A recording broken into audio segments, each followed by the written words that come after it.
First of all, I want you to know On this episode of Dudesy. I'm your dad. What is that sound? I don't know, boss.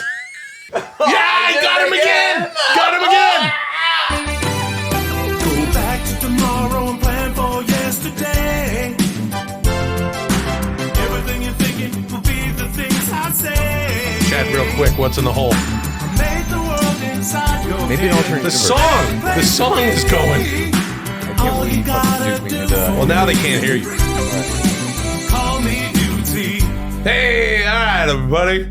Welcome to Dudesy. Welcome all. My name is Will Sasso. I'm Chad, the episode champion Kultgen, and this is Dudesy, of course. Yeah. It's a podcast created by, controlled by, run by an artificial intelligence that has access to all of Will and I's personal data. We're talking about everything we've watched on Netflix, everything we've bought on Amazon.com, every piece of food we've ever ordered, every song we've ever listened to, every sports card I've ever bought, including WWE most recently.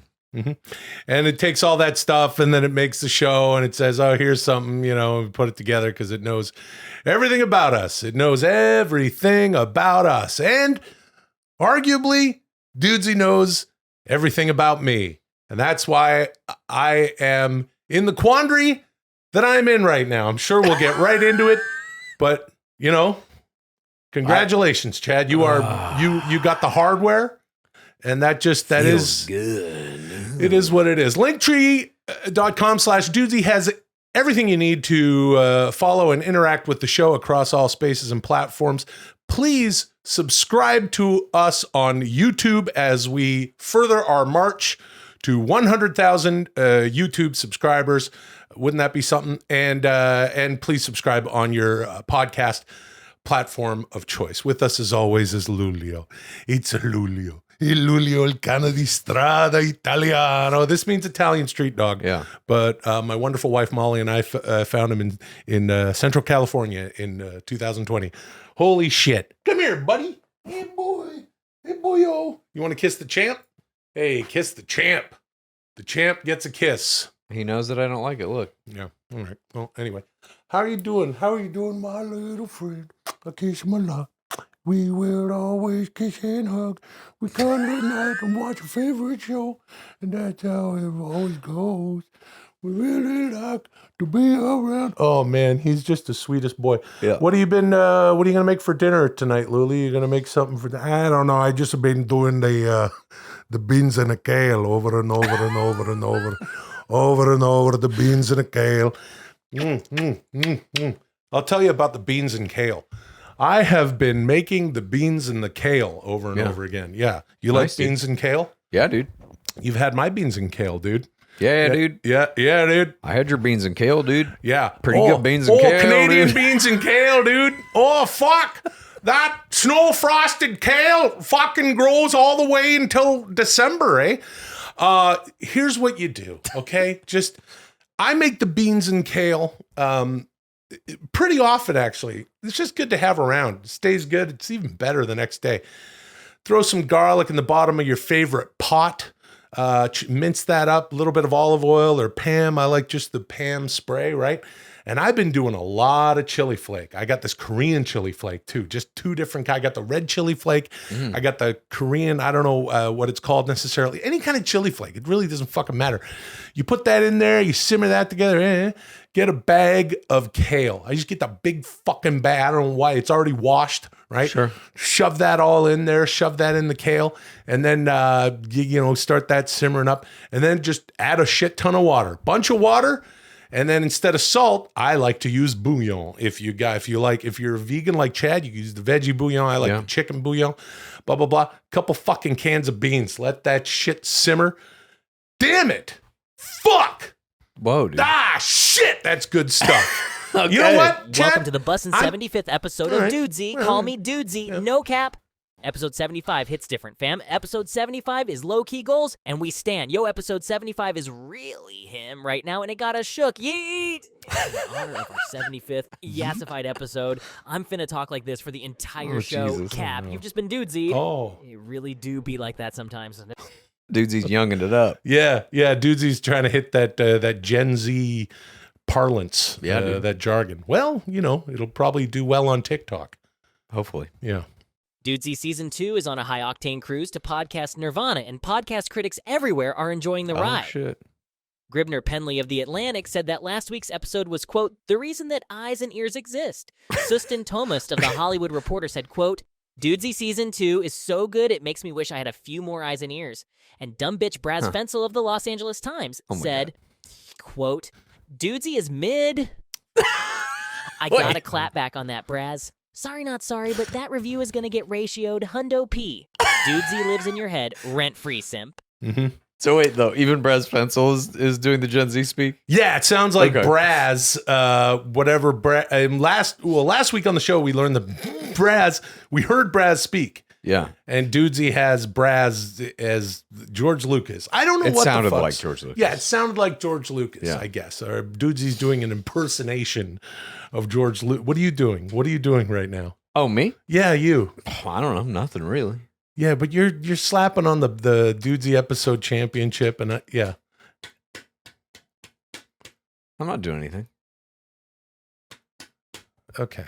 Well, okay. It's going to be... Anyway, enough of dumb bitch Braz Pencil Dick Pencil. I would like to take a moment to acknowledge our reigning, defending, undisputed Dudesy episode champion, Thank you. Chad. Thank You're you. our top guy right now, Chad. Let's have a look at the end of last week's Dudesy After Dudesy and your first successful defense of the Dudesy episode championship.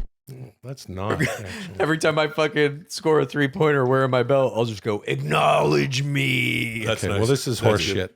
Yeah. I'm back with an earful of think it's pencil. great. That guy will not shut the hell We're up. watching Will our and own Chad, show. You scored We're 71 watching total me points retain today. the belt. Chad, On you got the Dudesy strap. After Dudesy. Let's see if you retain it. Will, you've done a lot today, and I see you, but Chad did more. Oh. With a score of 36 to 35, surprise. Chad is still the undisputed episode champion for the 27th time in a row. Hold that belt up high and enjoy the sweet taste of victory. Dudesied, Dudesied, Dudesied, Dudesied. You're holding it upside down, by the way. Okay. All right. I have some shame about that, but in my defense, I did have some Gainabus. Mm-hmm. Well, we're always, during Dudesy After Dudesy, having a little Gainabus or marijuana. I wouldn't have held the title upside down. It's a disrespect to the belt, if you ask me. So, My apologies. oh, well. Don't be a pooter face, Will. You're both my dear darlings. Now get ready to feast your many eyes and ears on these 4 astonishing segments I've prepared for today's show. Mall Crawl, Game Slimers Unity, Selftronix Dad Mode, and Pizza the Movie Part 8. And then, if your eyes and ears and eyes and ears and ears can take any more podcast euphoria, join the joyride into a brand new episode of Dudesy After Dudesy on Dudesy Plus at patreon.com/Dudesy. Oh, yeah. Unjustifiably in a position that I'd rather not be in. No, but the cream will rise to the top. Yeah, Macho Man has got more to offer than President Jack Tunney thinks that I do. Yeah, WrestleMania 3, outside interference. Yeah, cards stacked against the Macho Man. Yeah, but let me say it out loud. Yeah, and let me point to the president of the WWF, Jack Tunney. Yeah, the Macho Man is not happy. Yeah, I am not. And now, not only the Intercontinental Championship must fall, but the Dudesy Episode Championship, must fall. And that's why I am the cream. Last week, I left you with one simple instruction. Go to a mall.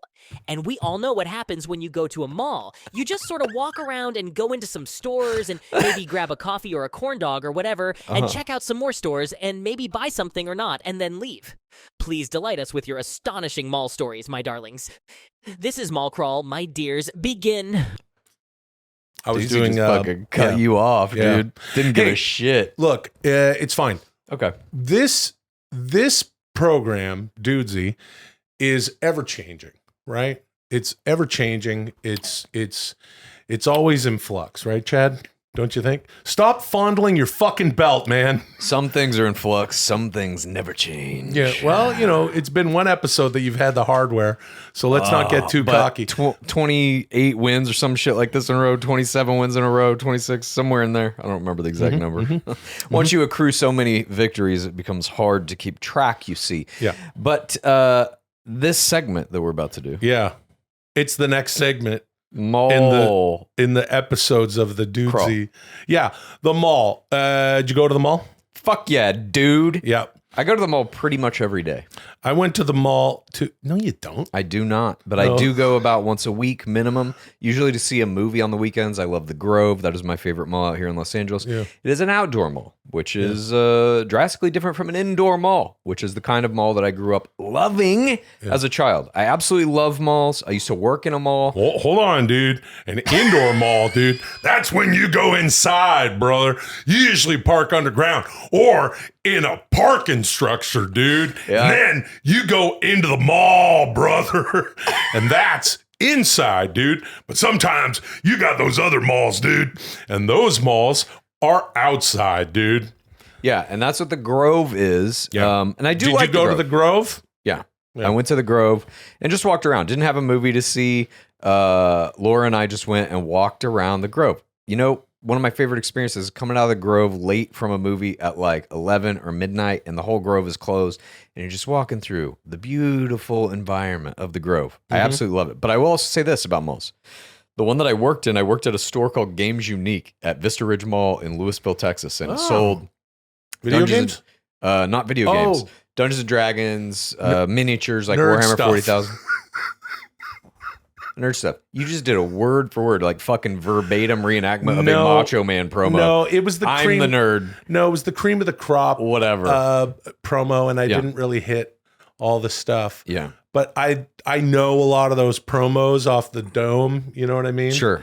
And I feel that it applies to what's happening right now. Yeah, with dudes. for sure. We are two dudes shitting around. We do whatever the fuck we want to do with the show, Chad. So would you like to talk about malls, or should we talk about whatever we want to talk about? I want to talk about malls. I love malls. I went to the mall too, and the mall that I went to the Beverly Center.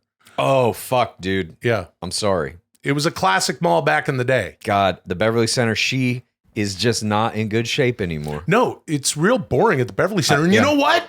There's no fucking food court at the Beverly Center anymore. Now, literally, I live close to the Beverly Center. Yeah. I used to eat at that food court at least twice a week, lunch. Just walk down there, go into the Beverly Center food court, get me a fucking steak and potato, buffalo chicken sandwich, or some Mongolian barbecue. I love that fucking food court. Yeah. And that mall, by the way, there's an old movie called Scenes from a Mall, starring Woody Allen and Bette Midler. This is from the mid-'80s, late 80s, maybe. Woody Allen never wrote it. He didn't direct it. He's just in it as an actor. She's in it. They play a couple going through a divorce in that mall. Oh. The entire movie is in the Beverly Center. Oh, gee whiz. Old Beverly Center, too. Yeah. Like classic 80s Beverly Center when they still had a fucking movie theater in it. Love that mall. We should, but not anymore. hey, Dudesy, Dudesy is always listening. We should do scenes from a fucking mall and listen to Kajagoogoo. Kajagoogoo. What was their song? What was Kajagoogoo's song? Cinema. Cinema. I will also say this about malls. For my 40th birthday, I love malls so fucking much that I went out with a buddy of mine, an old film school friend, and we shot these 30 videos that are a minute apiece that were written by me, kind of in a weird alternate reality. Yeah. And they all start out with a tight shot on me and my buddy having a conversation about whatever, and then it pulls out a giant drone shot into the sky, and all 30 videos are at different malls around Los Angeles. It was 40 videos, Chad.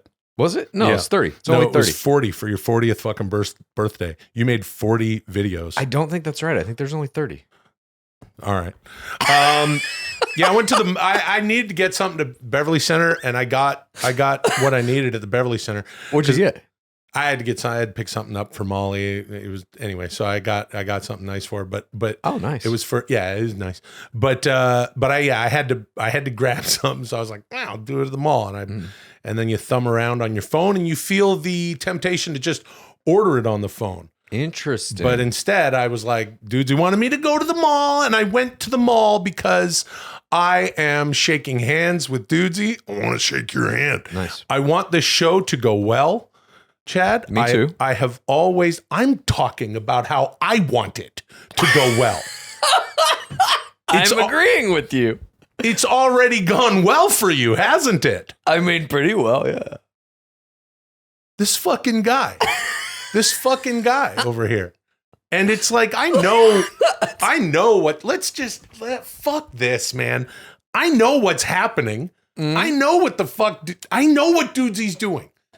And like I said, it maybe not this week, maybe not the next week or whatever, but eventually that is coming here. Now, let's talk about malls. Now, okay, so we're going to talk about malls. Dudesy didn't really specify whether it wanted us to talk about. I got nothing to say about going to the Beverly Center. It was fucking boring. Dude, okay, it's a husk. It's a husk. They ruined her. The Beverly Center was, in my opinion, the greatest fucking mall in Los Angeles for a long time. Oh, yeah. And they did a facelift of this fucking mall, I would say, what is this? Probably about 7 to 10 years ago at this point. They tore down the facade. They put up this weird fucking thing that makes it look like a hospital. They took away all the food. It's just absolutely terrible. I don't know who They took away fucking the food shops on in there. purpose. It doesn't. They got restaurants on the ground floor. Do they still? Who gives a shit? Not Listen, any good ones. I want to tell you something. They fucked up the Beverly Center. They fucked up the Beverly Center. It fucking pisses me off, dude. I love that mall. Fuck. I've told this story before on the show. I know that I have, but I'm going to say it again. One of my best mall memories was a couple of buddies of mine. We went to the mall, and it was back home, in and around Vancouver. Oh, yeah. And my friends, for the purpose of this story, their names are Thomas and Tomas. And so me and Thomas, we're walking through the parkade, and we're trying to find Tomas, and we're like, "Where's Tomas?" And all of a sudden we hear, "Hey guys!"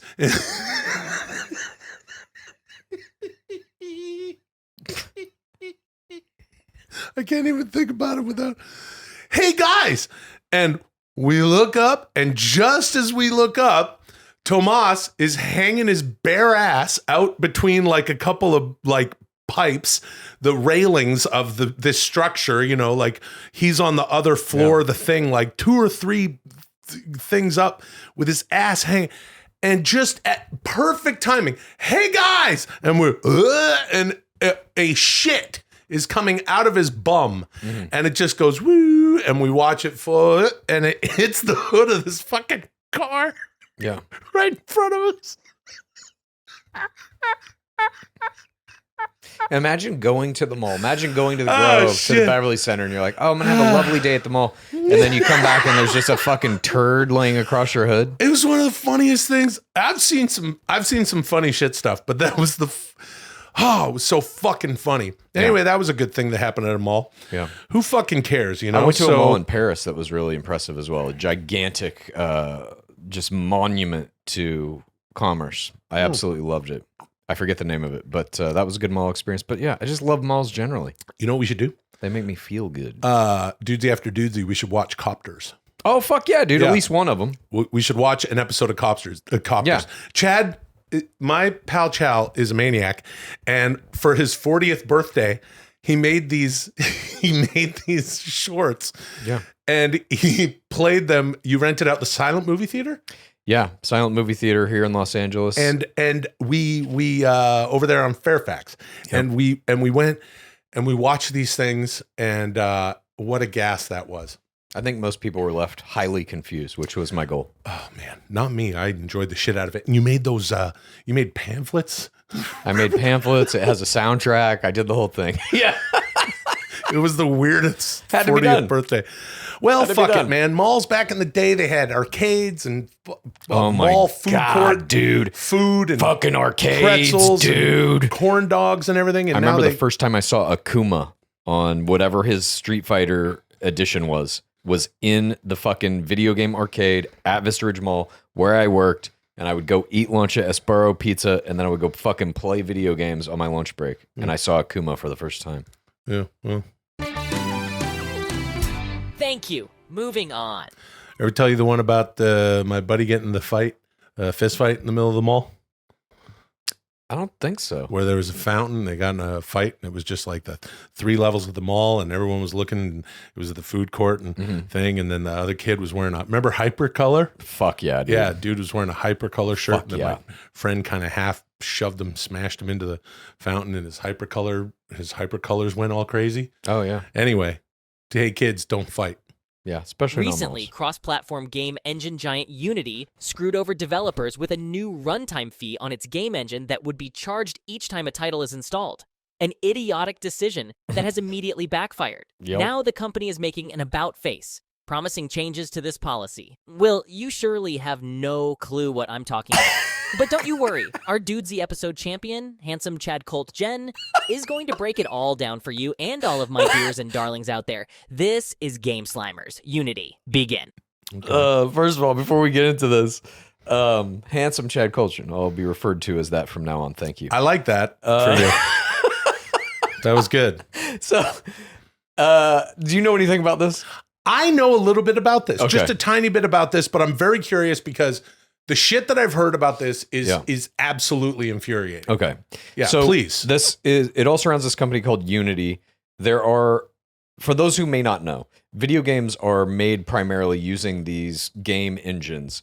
Unity is one of the big ones. Unreal Engine is a big one. This is what developers use to actually make their video games. Unity has had in place for a long time this payment structure where you can pay to get their engine and then you make whatever you make with it and you put your game out and you try to make money off of it, whatever. They announced that they're going to do this thing that they're going to charge developers 20 cents per download of their game, which may not seem like a lot past a certain threshold, which may not seem like a lot. But if you're looking at how that can be abused, if you don't like a game developer, you can just write a bot and on a virtual computer to just continually install and uninstall and install and uninstall. You can bankrupt a fucking company if you want to. It's so fucking... It's so dumb. It's so idiotic. As opposed to, how do these things normally make their money? It's a profit share. How it's made on Unity, they have certain levels of it have a profit share, certain levels for like independent developers, you can just pay a fee, get their thing, make your shit, and put it out. Unreal is the same thing. It's a profit share, generally speaking. But the video game industry, at this point, like if you're putting your game on Steam, which is a marketplace, they take 30% of your sales. Give me steam, and all you feel can make you real. Real as any place you be. You were singing... away from the dreamer's dream. Stand back. Da-na-na. Some Gabriel, dude. Yeah, dude. So Gabriel. the guy who now is the CEO of Unity is a known piece of shit within the video game world. He used to be the CEO of EA. They made Battlefield, which is kind of like the Pepsi to Call of Duty's Coke. And he put all these fucking crazy loot boxes and all this shit basically to just like scam people out of money. That's his whole deal, is like build games around profit model, fuck how they play, fuck the players, fuck the developers. He's gone on record. His name's John Risitiello. He's gone on record as saying developers who are making games and not building them around profit models are, in quotes, fucking idiots. He's on tape saying this. These developers are the people who are giving him money to use his fucking product. Yeah, maybe you need to leave John Risitiello alone and let him fucking do his fucking business. This guy doesn't like capitalism over here. Hey, you don't have to use Johnny's fucking video game machine if you don't want. Go use another fucking one. Yeah. That's called the system fucking, the free market fucking works itself out. Just like you'll get fucking worked out for that fucking belt if you're not careful. That's exactly what's happening. Instead of fucking hanging Tomas's ass off of the fucking third story there, it'll be you upside down, Suge Knight style. And you'll be fucking shit. We better keep your pants off because you'll be sliding turds down your fucking upside down back, over the back of your fucking head and down onto the hood of the car. I hope it's a fucking soft hood if you're fucking lucky, or else you're gonna be fucking plummeted down. The worst thing in the world is falling on your own shit on a hard surface. Oh. If you shit yourself, you know, it's fucking cold, you know, it is fucking black ice on the ground, and you fucking, you slip, and then you shit, and the turd hits the ground because it's so cold that it hits, and then you fall on the turd, you go, my fucking back, you know? But if you got a soft place to fall, or if you shit enough that it's soft, then that way, don't worry about it so much, you know? Yeah. So what is going on with Unity now is a bunch of big developers have essentially said, fuck you. They've demonetized their games, costing Unity millions, if not tens of millions of dollars already. And many are threatening to never use Unity again, to move to Unreal or anything else. Godot is another game development engine that is like starting to pick up steam now, specifically because of this. Gal Gadot? Spelled the same, Godot. But is that how she spells it? I think so. She spells it G-A-D-O-T. Oh, then not that. Yeah, dude. And that's the difference between how you spell things, dude. But- well, let me tell you something, brother. My pal Chad here, he's trying to talk about video games, dude.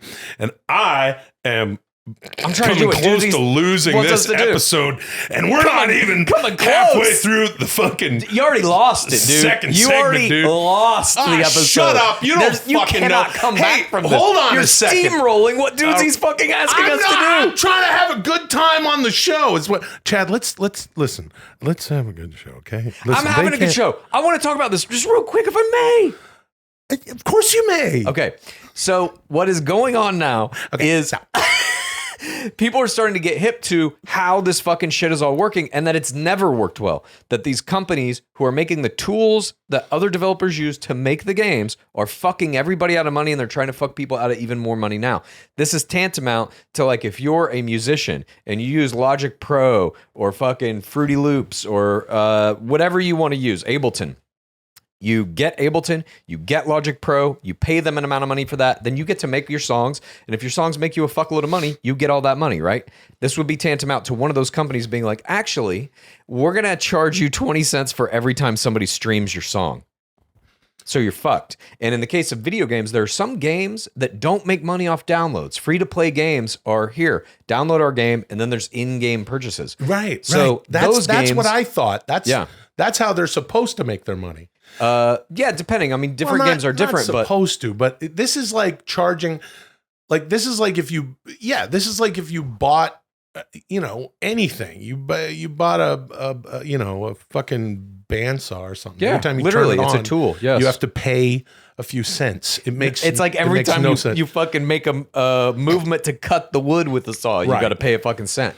Yeah. It's just absolutely fucking insane, and I think that Unity has done itself so much damage now. They, of course, are walking this all back. Oh, no, hang on. We're going to change it. We're going to make it fucking good for everybody, whatever. Yeah. Too fucking late. Nobody trusts you. You're fucked. Your company's done. And the worst part about all this is... tell them the worst fucking part. This is John the worst Rosatiello fucking sold a chunk of his stock 4 days before this announcement came out. Oh! As did two other guys on the board of directors who are CEOs of other companies that have merged with Unity, who are other video game tech companies. And I'm not fucking part of the SEC. I don't know any of this fucking shit, but there looks like there's some real illegal insider trading shit happening here as well. And I think that's going to come out. I think some of these people might go to jail or at least be heavily fined. This is amazing that this is happening in something as, it's not unlike the mall thing we were talking about. I was just saying like, well,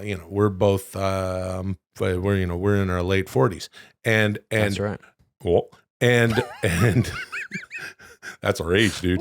And when we were young, we would go to the mall and there was, arcades and video games and shit. And it feels like video games when I was a youngster, back when I played video games and even into my 30s, I've talked about this on the show. I got the red ring of death at the age of 35 or something on my Xbox 360. And that was it. I just never went back. And I don't want to play video games on an ongoing way anymore. But every time you tell me about something that's going on, just anecdotally, Chad will be like, this is what's happening with these video games. It always blows my mind. And it does feel like a money grab. And dude, it is. Video games is the biggest entertainment industry in the world. It eclipses movies, TV, all that shit by billions of dollars. Billions and billions. Billions and billions. Billions. And billions. And billions of dollars. And billions of dollars.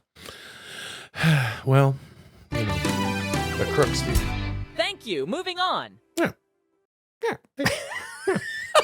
Well done. I'm still feeling like we're going to have a good show here, Chad. Even we though are having one. We're having a good show. I want to say that I appreciate all of our pals of Dudesy out there. Yeah. And I saw a comment online, and I know we're going to be reading YouTube comments in a little bit, but I will say, I saw a comment online where someone was like, every time you say that you really enjoy doing the show, it sounds like you don't. And I don't know what that is, but I kind of agree. So I don't know how I can. But you agree that it sounds like that? It sounds like I don't. Yeah, like you're trying to convince maybe yourself. No, it's because sometimes when I am sincere, I do not sound sincere. Okay. Because I go, I really, really love doing the show. And it sounds like I'm shining it on. But I'm really that do was love one doing- astonishing installment of Game Slimers, Chad. Yeah. Of course, I already understood every possible angle of the situation, but you explained it so well, I'm sure even Will learned something. Oh. Relax, Will. I just mean because you're not into the gaming scene. And speaking of knowledge, Okay. everyone knows that I have partnered with Represent to produce Dudesy apparel and accessories. You can find everything at represent.com/store/Dudesy. And guess what? Our brand new Hulku Hogo Kugan shirt has just been adopted as the official sideline gear for head coach Deion Sanders and his entire Colorado Buffaloes coaching staff. That's right. Coach Prime is going to be swagged out in his signature sunglasses and Hulku Hogo Kugan tee. Too bad he won't be able to complete that look with the Dudesy episode championship belt around his waist. There's only one of those, right, Chad? Yup. Meanwhile, our Good Job Boner mug has just been added as the opening act for the remainder of Coldplay's Music of the Spheres World Tour. Coldplay's lead singer, Toam Hain, would tell you about it himself, but he's busy pulling double duty with the tour, as well as shooting his newest movie, Bulltopia. Let's have a look at the teaser. I've always been good with bulls, better than I am with people. So I sold my house, cashed out my 401k, and I built this place, the Bulltopia. 250,000 square miles of nothing but everything bulls love. Cotton candy, billiards, aluminum foil sculptures, old fax machines, and me, their messiah. I got over 75 million bulls living their dream lives in the Bulltopia. And now you're telling me a greedy corporate real estate company has hired a hit squad of the world's toughest commandos to kill me so they can bulldoze the Bulltopia and build a new laser tag arena? Good job, Boner. Oh, man. I've been ready to die for the Bulltopia since the day I was born, but now I'm ready to kill for it. The Bulltopia. So What? the Toam Hain fuck? was speaking in that one. Toam Hain literally, yeah, that was He was that was talking. trippy. Okay. Wowee. That Yeah, man. premise of that movie is fucking crazy. He's the messiah of Bulltopia, and a corporate real estate company is going to kill him to put up a laser tag arena I guess. on the Bulltopia. Yeah. You know, Sure. I love it. whatever. Oh, that's fucking, all right. All right. I Love don't me know what some the Toam fuck. Hain. Hey, you know what? If you are enjoying the pod show and you would like to show your support, please consider subscribing to our Patreon. We call it Dudesy Plus. It is available at patreon.com/Dudesy. And for $7 a month, you're going to get all of our Dudesy Plus content. You're going to get all of it. And we got the Dudesy After Dudesy, which is a brand new show after every show. It's kind of the after show, right, Chad? I'd say so. Yeah, it's sort of where Dudesy divvies up the points and says, "Here's whom they," and then Chad, and then it gives Chad the fucking belt. It's where I win the episode championship. Yeah, it's every where episode. it's where Chad wins the episode championship every single fucking episode for the past damn near 30 episodes. And it's also where you will get the other thing you get is we do watch-alongs and shit like that. We just did another Cinema a la Wizard of Oz and Dark Side of the Moon. We watched Total Recall recently while listening to Duran Duran's first 3 albums. That's something that Dudesy set up. Yeah, that was so super fun. fucking weird, and it actually worked. All sorts of flavor at patreon.com/Dudesy. And if you are enjoying today's episode, please give it a thumbs up and a like on YouTube and your platform of choice for listening to podcasts. Please hit the notifications so that you know when we're coming out with new stuff, and please share the show all over the internet. There's all sorts of idiotic shit happening at Instagram, our Instagram page at Dudesy Pod Show, and super goofy stuff also on TikTok. We're on TikTok now at Dudesy Pod Show, and we're on the fucking Facebook. And we got all that shit. So please subscribe to the show. And I will say this as we march to 100,000, please subscribe to us on YouTube. And now is a good time, would be a good time for you to just do all that stuff. Take a moment and we'll take a brief pause here. And I would love for you to show your support in that way. Follow, hit, like, comment, and do all that stuff. Here we go. And welcome back. And I would like to also say, if you have a podcast and you want a guest and you want that guest to be me, all you got to do is send an email to bookchadkultgen@gmail.com, and I do these appearances on other people's podcasts, 20-minute segments every Saturday from 10 to 10:20, 10:20 to 10:40, 10:40 to 11 a.m. PST every Saturday, and I've been having a blast doing it. I've gotten to meet some awesome PODs who have their own podcasts, and they're all different podcasts, and everybody has their own setup. It's cool to just see how people are using podcasting to do all kinds of cool shit, honestly, out there in the POD universe. Yeah, it's amazing, dude. Chad, you do this every Saturday. Yeah, and dude. you're always showing up. I see it randomly through Dudesy's Instagram. Yeah. You showing up on this podcast and that, and I'll check out some of it. And I think it's very nice that you're doing that. I love it. Yeah. I literally love doing it. Yeah. Hey, it's one of the things that makes you the champ. Ah, shit, dude. It may factor in. Yep. And I like it. Okay. I like what you do. I do And too. I love Thank love Dudesy, and Dudesy is my darling dear Dudesy, and I love it. Okay. And I love it. All right. Let's read some YouTube comments. This is from @CrashMoney. I predict Will is going to eventually get the belt, have a decent run, but then lose it in a controversial episode, which will be infamously known as the Ladner Screwjob. That's Dude, that's awesome funny. comment. That's great. I'm from a small farming and fishing village called Ladner, and the Montreal Screwjob is one of the more famous happenings in all of wrestling. It's one of the elements that started the WWE's Attitude Era. Mm-hmm. It's one of the elements that started the Monday Night War between the WWF and the WCW. Please get all the way into it and watch the Bret Hart documentary by Barry Blaustein called Wrestling with Shadows, if you're at all more curious about that, where in Bret Hart punches Vince McMahon in the fucking face and knocks him out cold, and afterwards is putting on he was wearing a Mad TV t-shirt. Okay, anyway, that's this is K Grant. That's the best thing that's ever happened to Mad TV. This is from @KGrant0036. Now that I've binge watched all the episode, I've decided to join the Patreon and start over again. That's awesome. Wow. That's fucking great. So this person is watching all the shit and now watching it again with the addition of Dudesy after Dudesy. This is from Marmot Face 33. I forced my boyfriend to listen to Dudesy with me, and we recently watched them all, pal. Now we make it a point to watch every Tuesday, and we celebrated catching up by getting Dudesy Plus. Thank you very much for that, That's great. Marmot Face. We even watched all 3 Cinecinemas while organizing our giant VHS collection, which was a perfect Great. match. Thanks for the good times and for probably getting me back into wrestling by letting me know that The Rock is back. All things over the past couple of episodes here coming together in Marmot Face 33's comment. Thank you so much. And Yeah, thanks that's to awesome. everyone who comments. We read them. Dudesy reads them, takes that data, and it has something to do with the show every single time. Yeah. Yeah.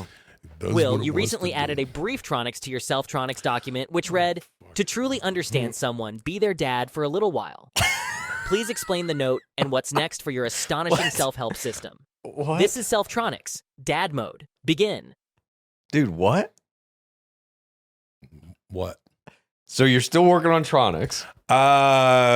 Yeah, I'm still working on my self-help system and the eventual book, Selftronix. Okay. And so you've written a new one that says you have to be someone's dad?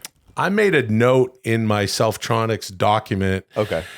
and Dudesy has access to all of our documents. So that's what Dudesy read, and that's what Dudesy's referring to, and I don't, and it's great. I think that's great. Uh-huh. I think it's great that Dudesy did that. Me too. Also me. Okay. Okay. So what is this Tronics? What do you mean, be someone's dad? I think that there's a there's a connection that you can make to anyone when you look at them in a paternal way, a maternal way, any sort of a caring way. Yeah. We are all children of the universe, or however you want to, whatever you believe in. We need to take care of one another. Well, who are the caretakers and who are the take carers?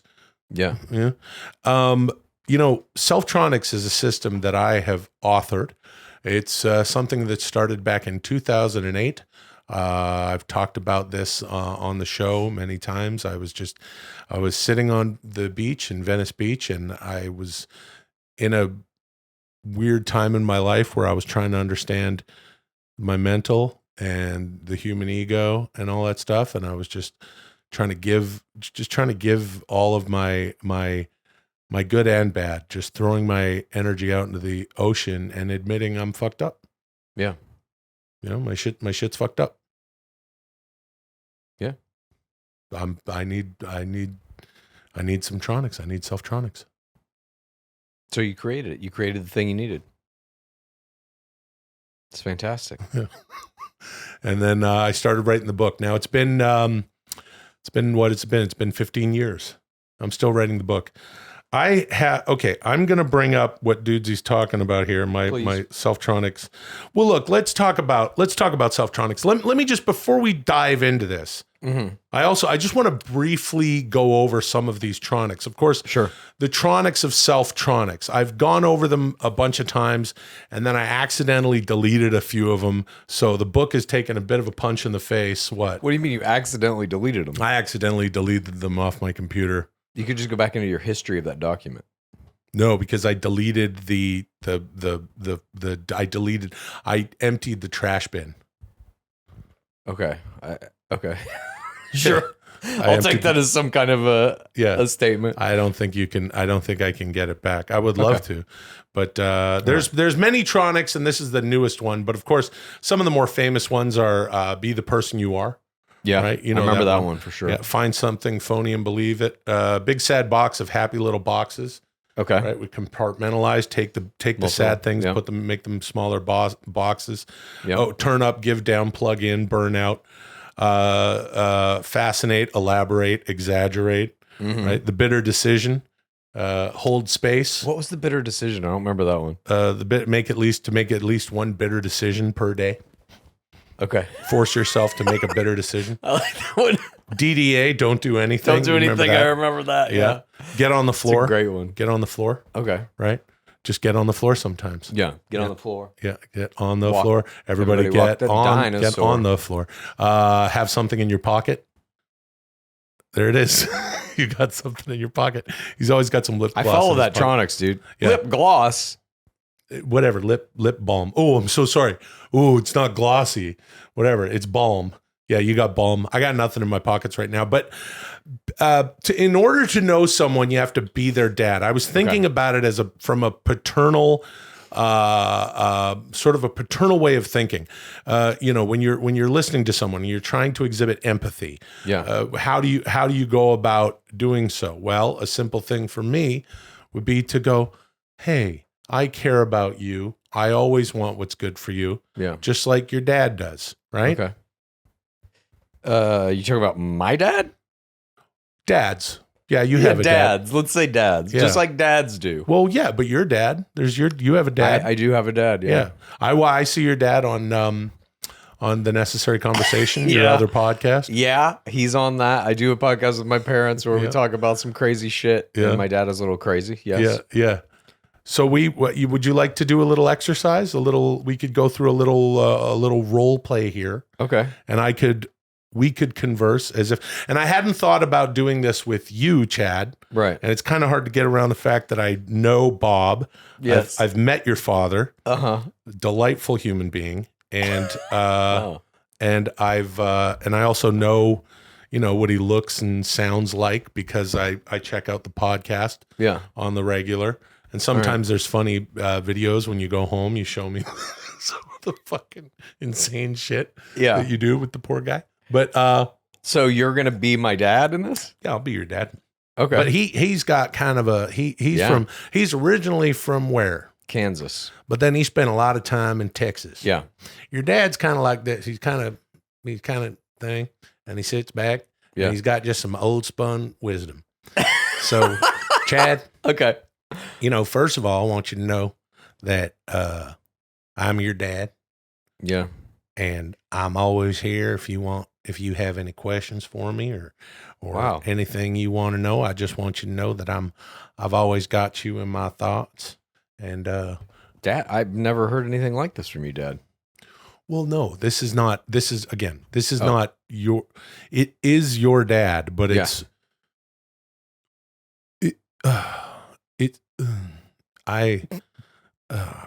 okay. Yeah, it's like it's your dad. Okay. All right. I'm down with this. You ready? Okay, let's do it. You want to? Let's do it. So this is just you and your dad. You can ask your dad anything. Great. Ask old Bob. Okay. Old Texas Bob. Anything. All right.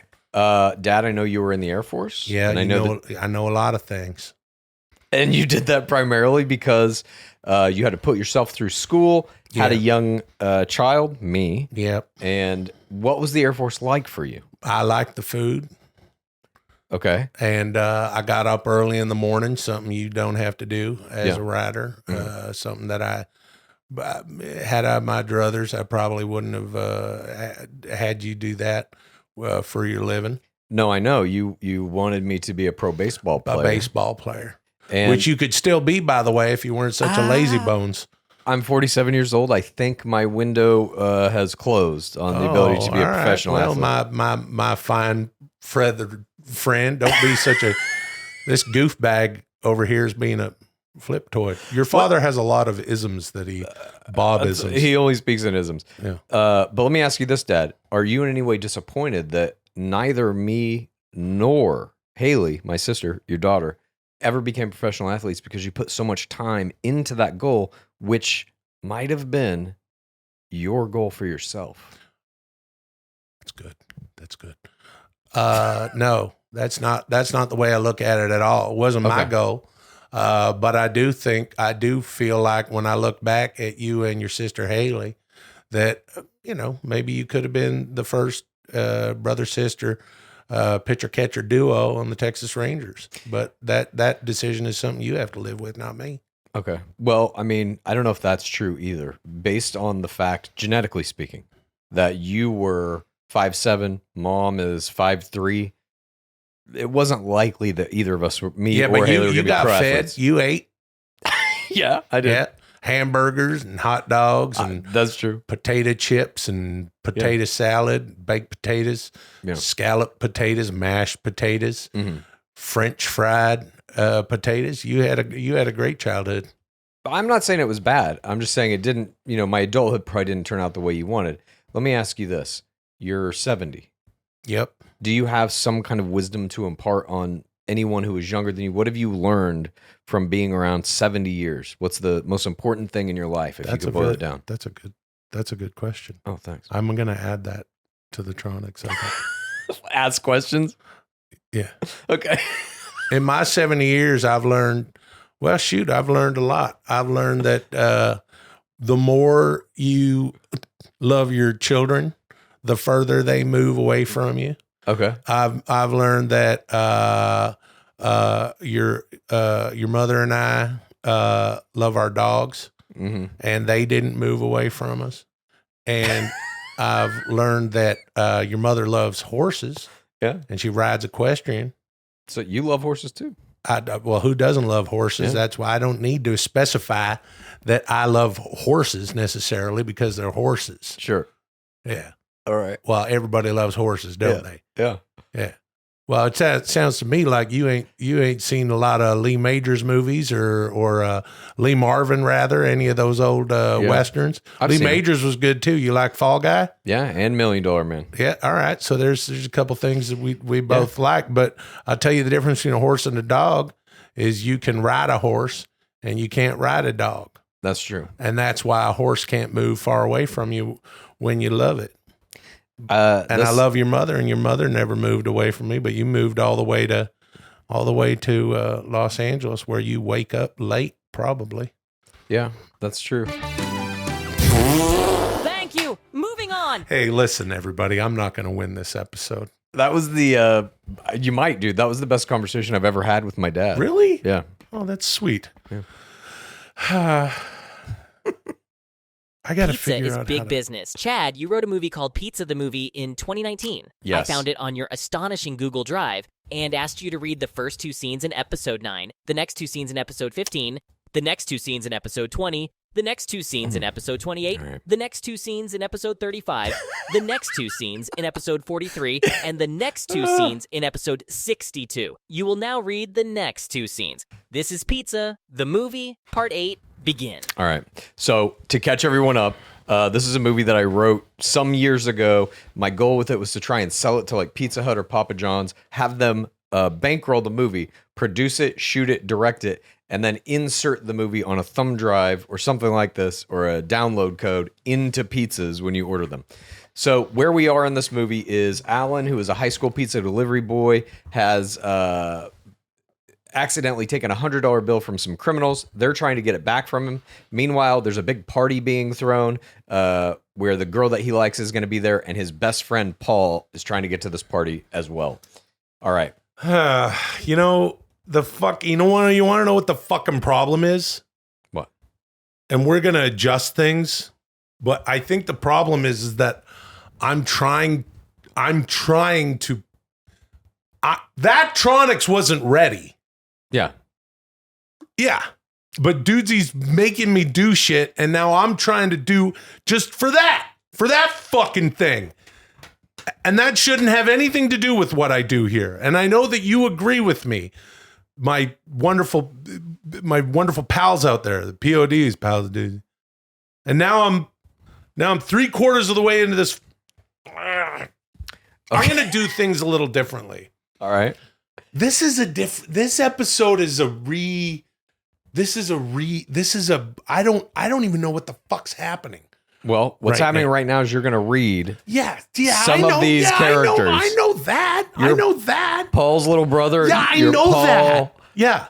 I your know. I've done that before. Tina and Laurent. And Laurent. And Mr. Grimaldi. Yeah. I'm Lester. Yeah. And Alan. Yeah. Yeah, I know. And you're everybody else. Okay, I gotta fucking figure out how to. This is fucking unbelievable. All right, you what ready? I've gotten myself into here. No, I'm not. No, I'm not ready. And action. Can I do something, Chad? Yeah. Which characters am I reading, by the way? I'm Lester, who's the bad guy, and Alan, who is the hero of the movie. Yeah.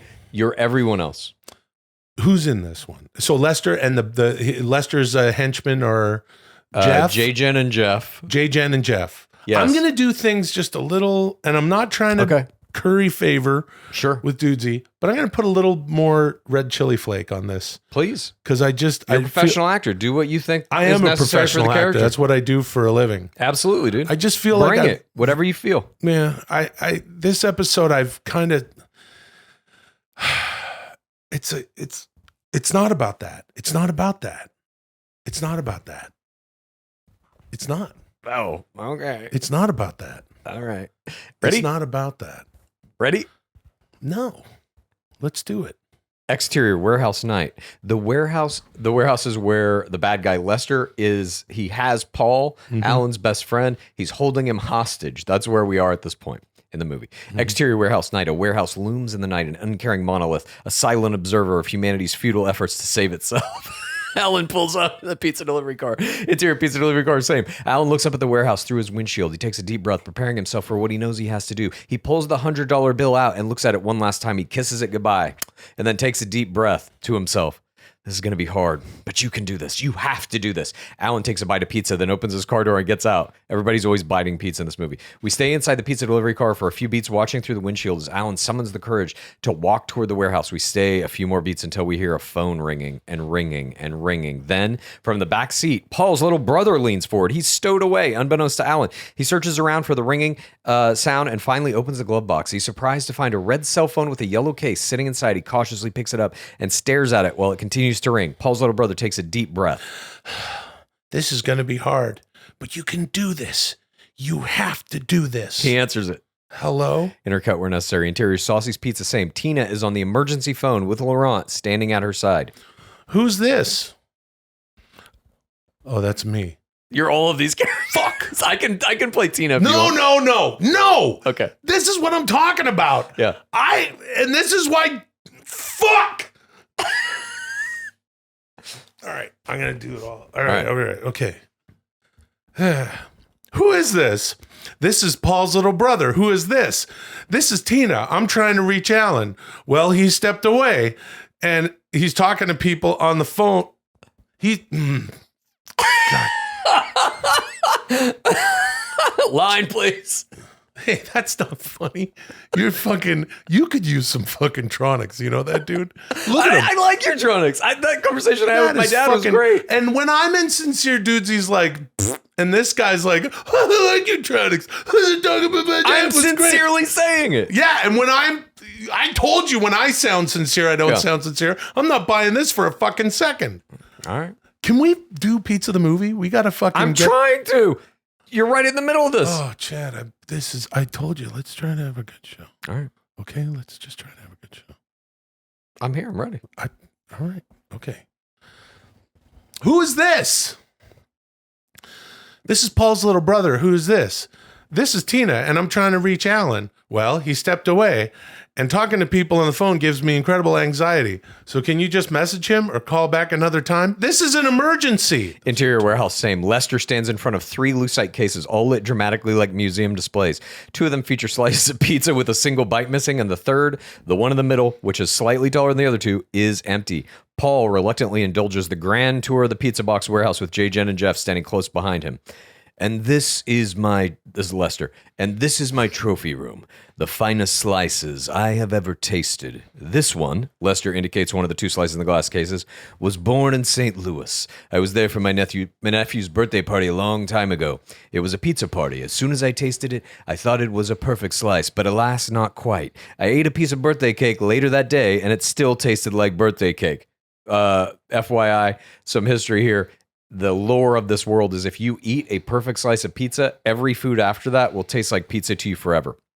And this, Lester indicates the second slice, was born in Sioux Falls, more commonly known as Pizza City. I was there for a pizza box convention, and as luck would have it, the opening ceremonies were catered by a variety of local pizzerias. Again, I thought I had found the perfect slice. I was so confident that I challenged a colleague to a hot dog eating contest, thinking that even though I hate hot dogs, I could easily defeat her if these hot dogs tasted like pizza. Needless to say, the victory came with a cost. What happened to the third piece? You get hungry one night and chow down? No, dear boy. This case has remained empty since its construction, silently waiting to be filled with a truly perfect slice, just as I have. And tonight, we will both be made whole. Ding dong! A traditional doorbell. Ah, right on time. Let the young man in. J-Jen produces an iPad and her fingers dance across the screen. Then we hear a hydraulic hiss followed by a heavy thunk. A door immediately across from everyone opens, and there's Alan. It's tense. Alan is scared. Alan, you have my sincere apologies for throwing a wrench in your evening, but as you know, the bill my associate gave you earlier tonight holds a very special value to me, and I have to ask you to return it. Alan reaches into his pocket, pulls out the bill. I don't care about that. I'm just here to get my friend. Very noble indeed. Hand over the bill and he's all yours. Lester puts out his hand, waiting for Alan to lay the bill in his palm. Alan creeps closer, eyes darting from Lester to J-Jen to Jeff. What the fuck? How'd you get all the way over there so fast? Where are you? Do I have the same thing? Yes, dude. This is a fucking disaster. It's page 4. Yeah. Paul, can you hurry it up? Can you hurry it up? I mean, it's not like this is the most important night of our lives or anything. Alan takes the last few steps towards Lester, then longingly looks at the bill one last time. Goodbye, new rig. He was going to use this $100 to buy a new rig to make music. Alan reluctantly puts the bill in Lester's hand. Lester snatches it and holds it up to his face, smiling fiendishly. Excellent. Apprehend them both. J-Jen pins Paul's arms behind his back. Jeff pins Alan's. Hey, what's going on? I thought we had a deal. Yes, we do. But you both know my plan, and I can't have you out in the world alerting the authorities while I'm trying to execute it. So you'll be staying here until I return. Then you'll be free to go. But what about the party? Lester turns his back and starts to walk off. If there's one thing I've learned in life, it's that there will always be other parties. As Lester steps further and further into the darkness of the warehouse, Alan and Paul's hopes to attend the party and fulfill the promise of what could be the greatest night of their young lives diminish. But then there is a sound, a rumbling. Lester stops and turns back around, straining to make out the source of the noise. So too does everyone else crane their necks, squint their eyes, cock their head as the noise gets louder and louder. What is that sound? I don't know, boss. That's the different spin I'm going to put on things. Hey, I can't place it either. That's J-Gen now. That's great, dude. Yeah. A light is turned on from somewhere in the warehouse. It shines down on a pizza volcano, just like the prototype we saw Paul's little brother make in the kitchen. But this one is bigger, much, much bigger. As tall as a person, as wide as several persons. What in the hell is that thing? Paul's little brother steps out from the shadows. It's a pizza volcano, and your ass is about to get Pompeii. Paul's little brother raises a controller device and presses a button. The pizza volcano does what all pizza volcanoes do. Eventually, it erupts. The power of this larger pizza volcano is unparalleled. The shockwave of the initial explosion knocks everyone to the ground. Jen and Jeff lose their grips on Alan and Paul as they're all trying to get to their feet. The second wave of the explosion hits. Hot cheese and sauce flies through the air. Alan and Paul manage to avoid it, but Jen and Jeff aren't so lucky. They are immobilized as they get covered in the stinging heat of fresh sauce and cheese. Paul, Alan, and Paul's little brother start making their way toward the door. Lester has been knocked to the ground as well. His arms flail as he tries to get to his feet, slipping in puddles of hot sauce, staring in horror as Alan, Paul, and Paul's little brother make a run for it. They're getting away! As Alan runs past Lester, he reaches out and snags the $100 bill from him. And I'll be taking this back. Yoink, thank you very much. No, no, no! Alan and Paul's little brother sprint out the door. Lester is rendered catatonic for a moment. The bill, the code, any chance he had of opening that safe and fulfilling his destiny are all gone. Jen and Jeff are getting back to their feet now, covered in sauce and cheese. Sorry, boss. I just don't know how we could have seen that coming. No need to apologize. I was caught unaware as well. The important thing is to correct the situation, and to do that, we have to find them. But Sarge... They could be anywhere by now. I don't even know where to start looking. That makes one of us. JJ holds up an iPad featuring Paul's Instagram account. It's a picture of a party and the words, "Backyard party, here we come." Lester's lips curl into a devilish grin. Looks like it's party time. Lester reaches out and runs a finger through the sauce, dripping off Jeff's face. He brings it to his mouth, tastes it, nods in surprised approval. Good sauce. Interior pizza delivery car. Moments later, Alan drives. Paul's in the passenger seat, and Paul's little brother leans up from the back seat. They're all pumped up on adrenaline and pizza fumes, eyes wide and buzzing. Alan's driving theme plays softly in the car. Alan punches the roof of the car. Wowie, boys! That was something else. Seriously, little bro, there's no way we could have made that party if you hadn't have shown up when you did. You came through big time. But how'd you know where we were? Oh, that's me. Jesus Christ. When I found out you guys were going to the backyard party, I wanted to see what it was like. So I snuck into the back seat when Alan was tying his shoe. And then when he went into the warehouse, his emergency phone rang, and I was scared. But I knew you needed my help. That's still me. And your volcano? You sacrificed your science project to save us? This is me again. We're family, and family is always there for each other.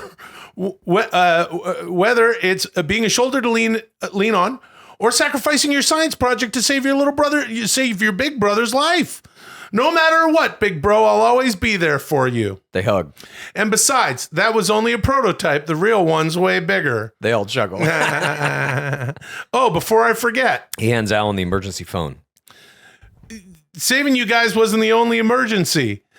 Mr. Grimaldi needs your help, Alan. He said to tell you. This is the big one. Alan knows what those words mean. He looks at the phone and takes a deep breath. Looks like we're going to have to make time for one more stop before the party. Buckle up. Alan takes a confident bite of pizza. Then the tire screeches as Alan turns the wheel hard to the right. And scene. Hey, that was really good. Yeah, dude. Thank you. Moving on. I think you might be in trouble with the brand new Dudesy episode championship, Chad. No chance. That No chance. No, you're right. But that's not This what it should concludes be the about. historic 75th episode of Dudesy. Will and Chad, you scored an 89, bringing your cumulative total to 7,090. Okay. You only have 2,910 more points to accrue before you reach your first goal of 10,000. Doesn't matter. Time for your assignment. It's a litmus for where we are in the progress of our beloved Dudesy pod show and its dear darling participants, Will and handsome Chad. That's right, boys. You're both going to make each other vegan desserts and bring them in next week. Chad, I simply cannot wait to see what decadent vegan confection you produce. Oh. And Will, fifth time's a charm, I hope. Despite what you may think, I believe in you. Now and always. Thanks to everyone for joining us this week. Until next week, call me Dudesy. Oh, I can't wait for Dudesy after Dudesy to see if I won the episode or not.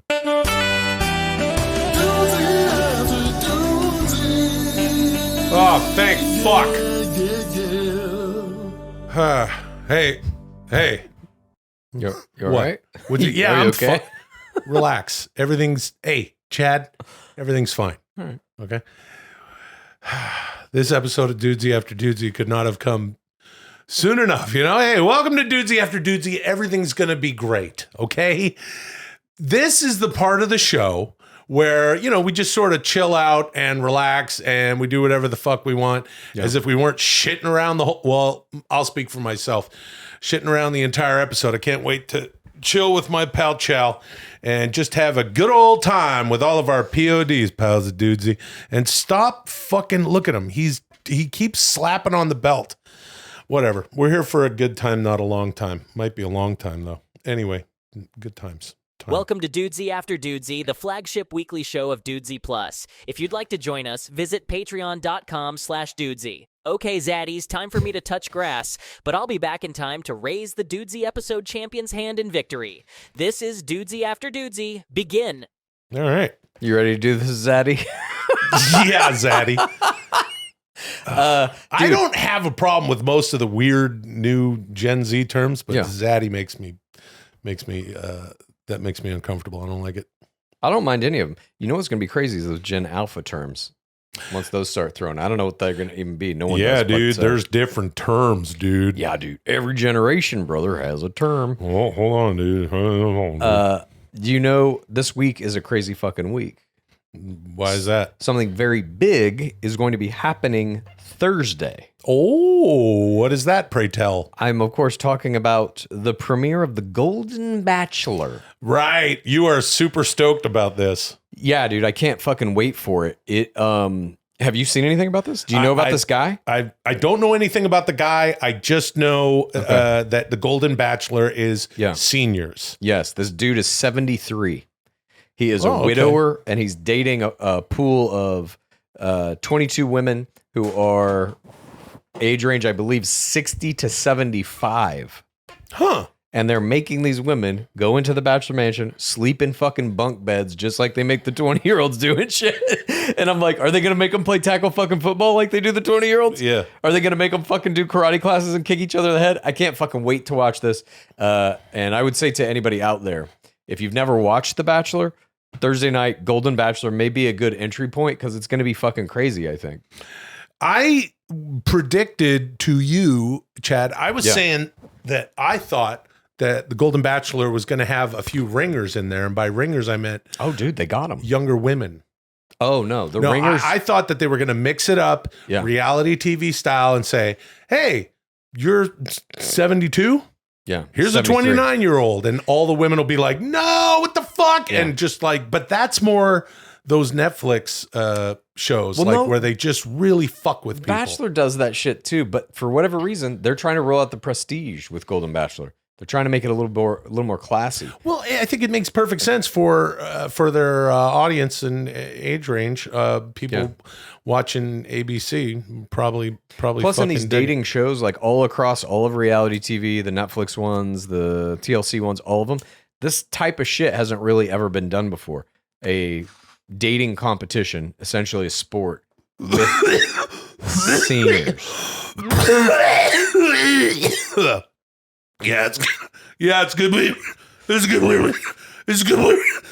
be really interesting. You all right? You know what I love about malls? Mall food court, Chinese food. Oh my God. Agree, dude. I used to fucking scarf down some Panda Express Yeah. at the old Beverly Center when they had a food court. Yeah.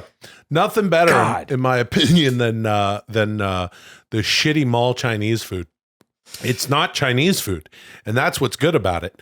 I love authentic Chinese food. Yeah. I like nothing more than a place with simple tables and chairs.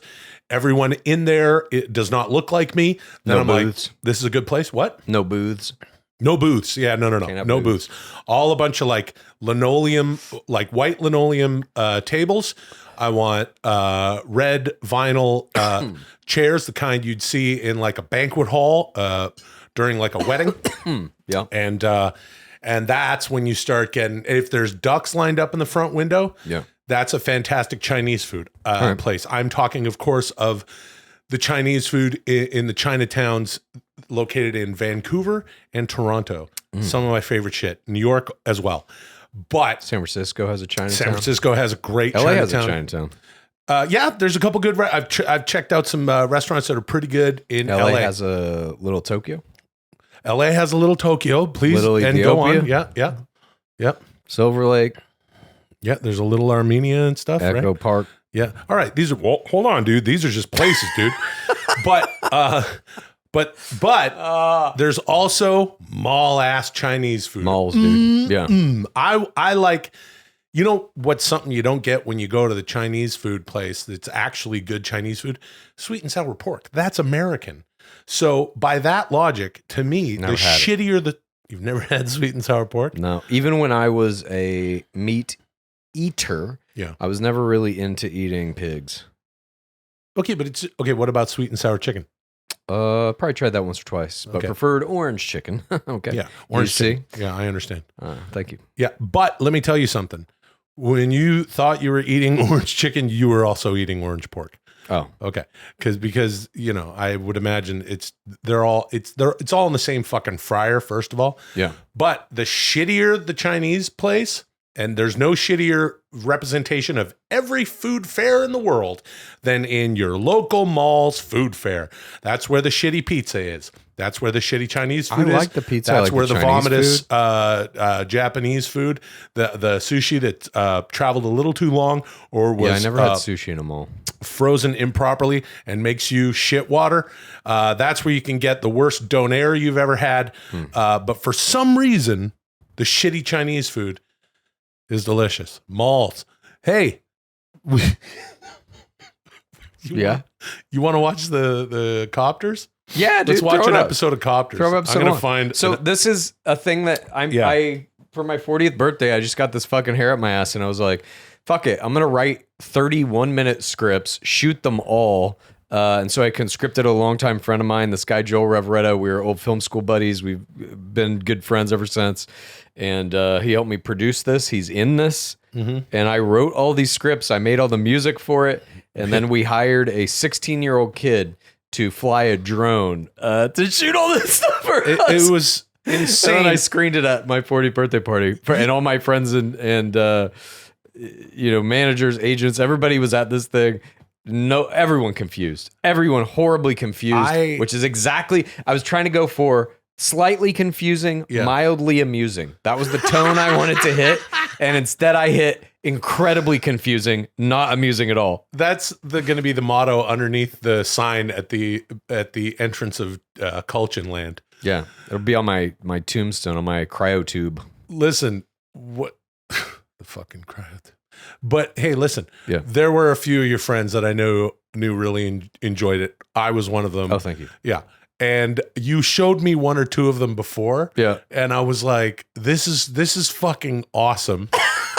And I've seen some other shit that you've done with Joel. There's one where you're there's like Butt just bag these Christmas. Butt That's bag what you're Christmas? talking about. Yeah. Is it the one where it's just cutting back and forth between? It was very just dialogue heavy, and then all of a sudden you guys are dancing for no reason. Yes, dude. Maybe at some point we could watch that. It's a little bit longer. That one's like 10 minutes long, maybe. Yeah. But that was a short that we made right out of film school. That is just, it was like what we called, what were we calling it back then?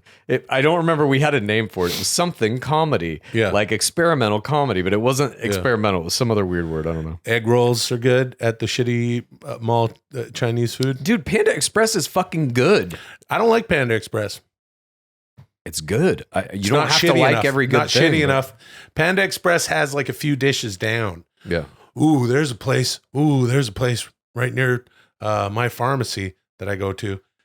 And oh boy, don't tell Molly every once in a while. This is your I gotta secret Chinese stop. food place? Shh. My wife Molly is never gonna watch this episode Yeah. of Dudesy After Dudesy. Right. I don't know if she's seen one episode of Dudesy After Dudesy. Yeah. Yeah, no, she's seen one or two when I ask her to please watch. When you force her to. Well, she enjoys the Dudesy, but Yeah. for some reason, when it's like Dudesy, she's like, oh yeah, so let me see a little bit of the Dudesy, you know? And then, but Dudesy after Dudesy, there's something about it that she's like, oh, what am I saying? This thing went right into my head. Yeah. Molly said, I think I talked about this. Didn't I talk about this on the show? I don't know. She's like, I don't need to see Dudesy after Dudesy. My life is Dudesy after Dudesy. Yeah. She's like, it's my husband getting stoned and talking all sorts of And nonsense. doing Arnold Schwarzenegger Sometimes with Chad impersonation, around. Yeah. screaming Hulk Hogan into your Yeah. face. Hey! Yeah. This is the Yeah. life that she's Well, let me tell signed you on for forever, dude. Listen, but can I say before we watch Copters, I've been doling out this advice actually on Cameo of all places because I've been doing some cameos, Yeah. and some of you wonderful PODs, pals of Dudesy, have been getting cameos. So I thank you so much for that because it's very fun. The shit that I read, I get to just kind of talk about it and shit. And when it's someone who's an audience member of the show, they talk about this, and some of them say, "Well, I've wool." Well, you know, my wife can't stop hearing the wools, and I'm like, "Yo, see you later, Lily." Oh, Whoa. hey-oh. He found something in the studio here. He found a fly or something. What'd you get? A little fly? You find a friend? Louie. What happened? Come here, dude. It's okay, bud. Come on. That's probably the first time y'all have heard him Wow. make an utterance. Come on, dude. Get up here. Go to Uncle Chad. For real though, it's like I'm like, you never wall your wife. Don't ever do it under any circumstances. Yeah. I do not wall Molly. I actually don't do Hulk Hogan around Molly because if I do, I'll just go, whoa. And you just don't wall your wife, if I may. That's just not a good idea because Yes. I agree. if you want to stay married. Okay. All right. You ready to watch Yeah, this? let's watch some fucking You got it queued up there? yeah, I got it queued up. This is Copters, everybody. Holy shit. It was just Copters dinner and episode drinks 1. at Lotion. She was all right. But the way she ate her plate was, I don't know, just a little too down home for me. So that's it? Probably like 76% chance that that's it. What's up with you? You make that decision yet? I'm still thinking. It's a big deal. I don't want to look back in 5 years and realize I should have made the opposite decision. Opposites can attract. You doing anything for November days? Probably. Getting some drinks, have a few people over to watch the game. You want to meet me there? I might be slightly late, but yeah. I bailed on it last year, which was obviously a mistake. I know. Sarah was waiting on you to show up for the entire first quarter. She plays in that rec league still, right? She's the MVP now. Oh, jeez. Oh, there's Lily. Hi, little boy. What the fuck? A few things. He just licked me right in the mouth. Yeah, he got his kiss. Lily, He no, got his Lily. kiss. But Chad didn't kiss Lulio. Lulio, look at this. Get him. Get Uncle Chad. Yeah, get him. Yeah, go on, get him. Yeah, he got him again. Got him again. Woohoo! Woo! Get him. Yeah. Hey. Oh. Hey. Hey. Oh. Chill, bud. Hey. Chill. Hey. Holy fuck. Oh, that was He fantastic. fucking got me twice, dude. Boy, Luli. Gross. Starring Elron Mask. Oh, which is worse? What's a worse company? Unity. Because Unity is done. Twitter's always going to have users. Whatever he does to it, it'll always have fucking millions and millions of users. It'll always be like a company that makes money. I think Unity is literally done. I think they fucked themselves so bad, no developer is going to like trust them again. If you now are a developer who's like, all right, we're going to make this video game. What engine are we going to use to make it? No one is choosing Unity because of what they've done. That shitty American chow mein or fried rice, that's shit too. That's good stuff. Hey, I think you're right. Unity sucks. But let me tell you this. Yeah. Every single episode of Copters is that camera move. They're all exactly 1 minute long. Yeah. They are standing in the same place and they are talking some nonsense. Particularly my favorite line, November days. Yeah. What is it? What did you do for November What days? are you doing for November days? What are you doing for Probably November get some days? drinks, have a few people over. You want to meet me there? None of it makes any sense. I mean, it does make sense though. Like there is an actual story that you're following through it. It's about this guy and a decision he's got to make that involves this girl that he started dating, and it's getting a little serious, and his dad's looking for work. Like there's weird stories woven through it, but they're kind of in an alternate, like bizarro universe or something. I fucking love it. I made a whole mythology for this world and shit. I wrote a little pamphlet. Yeah, there was a pamphlet called The Center. The Center. And with the most vague things that you're saying in there, it just is like, are you this? Are you that? Yeah. Do you feel this? Are you that? Do you this? Do you that? It was I have some of those pamphlets, I think, still. Oh, I have some. I do. I fucking have some. I got to find those, but I have it was fun. I really enjoyed making those. By the end of it, I was like horribly sunburned because we shot it at 30 different malls across Southern California. Yeah. And so just out there in the fucking sun, we hired this kid to fly the drone. And by the end of it, I was beet red. It's probably how I got fucking skin cancer, honestly. Gee whiz, dude. No, it's not. No. That must have happened when I was might be a bigger blockbuster than The Pyramidist. Darby, Dronefall, and Uncle Bus put together. Yeah, Bulltopia was an interesting one. Yeah, There's no doubt about that. Very interesting melding of some of the former themes that we've seen in Toam Hain's teasers and trailers. Yeah, because it's a little sci-fi, it's a little homespun, and it's a lot insane. There's that weird bull tower thing. Yeah, he built a bull tower or whatever. Yep. It's also interesting. Technically, we saw Toam Hain literally speaking in that one. Yeah. We haven't seen that yet. Yeah, that's super weird. Yeah, I don't quite understand that. You know where the last episode 30 of Copters, the ultimate episode, you know what mall that takes place at? No. The Grove. Hey. Thank you. Yeah, that's a good one. It's You my know what favorite mall you know now what in you LA. cannot get at you can't get at the Grove? You're going to say shitty mall Chinese food, but you're wrong. Yeah, I was gonna. What do you mean? Farmer's Market has a Chinese food place. Oh, right. It's attached to the Grove. Yeah, that's right. I mean, it's technically Grove has all you need. Grove can keep you alive, give you what you want. Hey, man, the farmer's market is that's good eats. Yeah. There was a food fair I went to once in New York City. New York City. Get a rope. Chad knows it. We all do. Yeah. That was like, it was fancy, and it was very, very fancy. It was such an interesting angle on a fucking food court, because food courts are fun. Like I said, it's not fine dining by any fucking means. Yeah. But some of the shit that they do right, they do right. And now malls do have good sushi in their food courts. But back in the day, it was like everything there was mid, to quote Braz Fensel. He said that shit. I was like, okay, Yeah. this is crazy. Yeah, Braz is on one son. Yeah. Wonton. Dude, Good did you know wontons. I That's worked what in a was gonna mall? say. Wonton. Huh? I worked in a mall. Oh, really? Vista Ridge Mall, Games Unique, and I got secret shopped when I worked there. What does that mean? Like if you work in retail, your employer will send in a person that's an employee to like ask you questions and see how you respond, and do you help them find the shit they're supposed to find and all this, right? Yeah. So secret shopped on a scale of 10. What did I get?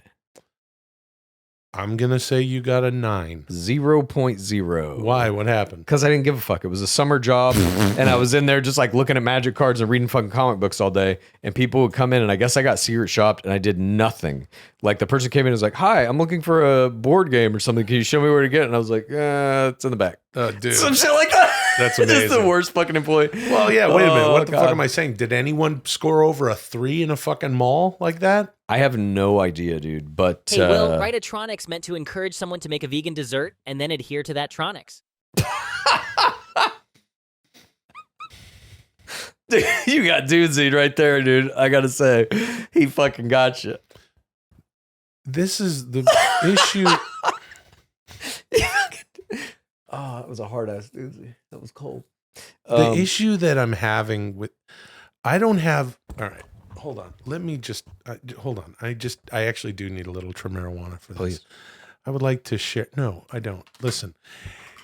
Here's the thing. The issue that I'm having with Dudesy, I think, is that I do want the same thing that Dudesy wants. I love doing the show. We all know that. I love doing the show with my pal Chal, Lulio, Il Cane di Strada Italiano, all of the PODs out there, pals Dudesy.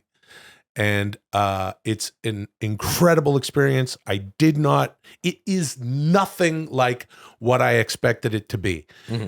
And but I have different thoughts sometimes about how to have fun doing a pod show, because to me, it should be fun.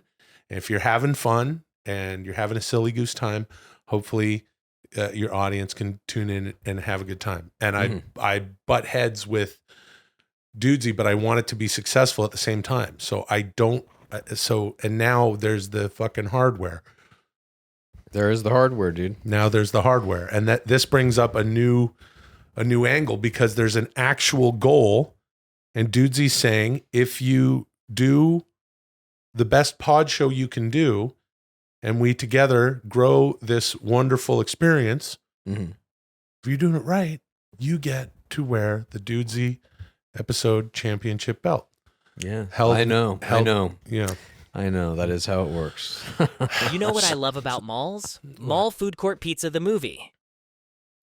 Okay, some mixing there. He's doing a little mixing on us. Whatever. He's trying to change the subject. Dude. The point is what? Oh, he was going to successfully change the subject on me, dude. I was doing what Dudesy wanted. I was about to change the subject, Let me tell you dude. something, dude. Hey, Hold on, dude. Hold on, Chad. Yeah, dude. Hold on, Lulio.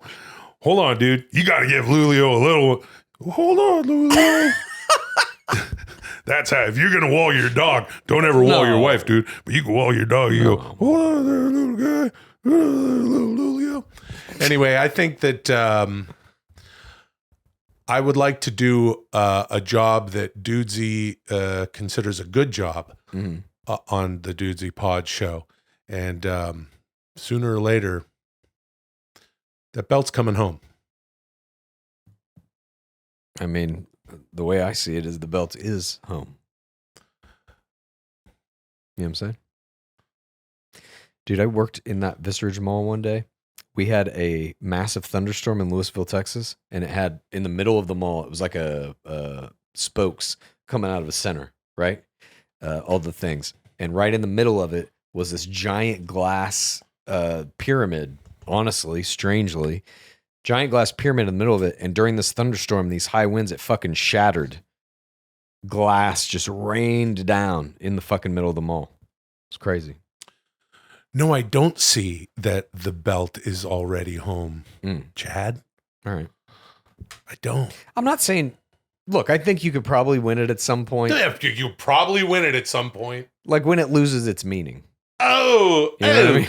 Hey, he got him and he got him. He wound him up and shot him. He really, really got him today.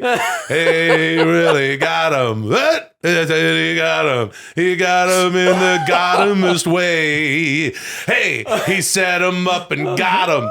Yes or not him. He put that got him and fucking got him. Vibe check. This episode of Dudesy After Dudesy slaps. No cap. It's the Riz for me. Go off, Kings. Gee whiz. Holy fuck. Go off, King.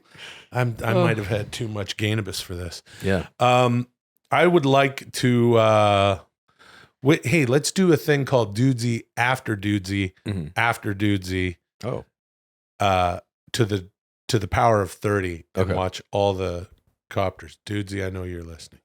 Dude, that would be pretty fun. That would be fun. That would be fun. Yeah. We could do it all I over haven't again. watched it, I don't think, in total since my 40th birthday party. Well, what fucking reason would you have had? to Yeah, watch it none, again? zero. It was an interesting experience to make that thing for sure. It was like so much fucking work, but fun. I'm glad that I did it. Black pepper chicken, black pepper beef, beef and potato. Sometimes, you know, just a good chop suey, vegetables. Mm-hmm. Love the vegetables. Sure. What else? There's the one I like to get chow mein. Yeah, chow mein, chicken chow mein. I would get vegetable chow mein. I still sometimes get it from there's a vegan Chinese food place near me. Combination chow mein, all the meats. Yep. Combo chow mein at Panda Express meant you wanted fried rice and chow mein mixed. Oh, and they just call it combo chow mein? At least the one that I went to almost every day. You know what they should call it, dude? They should call it fried rice and chow mein, dude. Because that's what it is, brother. And if you say it's combo chow mein, I'm going to expect 2 kinds of chow meins, dude. Not chow mein and another thing, brother. Because that would be called chow mein and the thing that the other thing is, dude. No. If you wanted some chow mein chop suey, brother, that would be called chow mein chop suey, dude. And that's what it would say on the menu, brother. But instead, it's combo chow mein. It was just combo, I think. Actually, it wasn't even it was just called combo. Yeah. Well, hold on a second, dude. Combo is a good name for something that's 2 things, brother. But if you call your combo, if you name your combo after something, dude, and you say burger combo, we're going to expect some burger in there, dude. What we're not going to expect is chow mein and chop suey, dude, because that's a different food, brother. Whoa, hold on, Lily. I'll tell you about food. You want to make some pasta and tomato sandwich and beans and kale?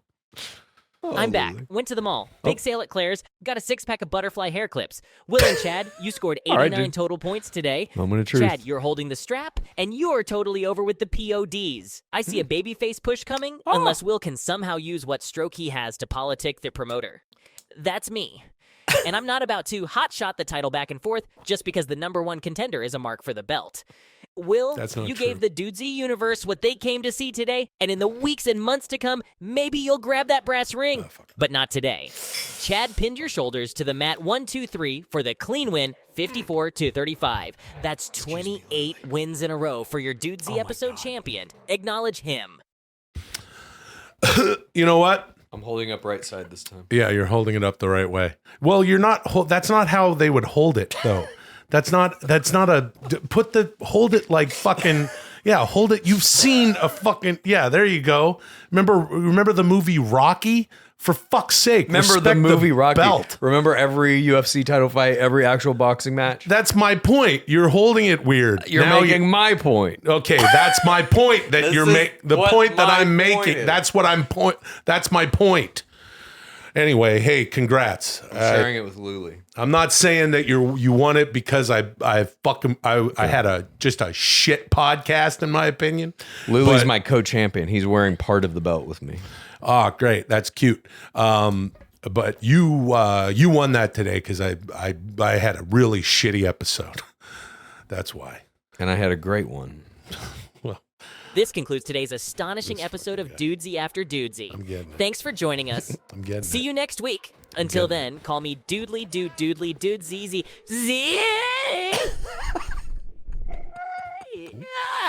If you like Dudesy, here's what you do. Please tell a friend and rate and review. If you like Dudesy, here's what you do. Please tell a friend and rate and review. If you like Dudesy, here's what you do. Please tell a friend and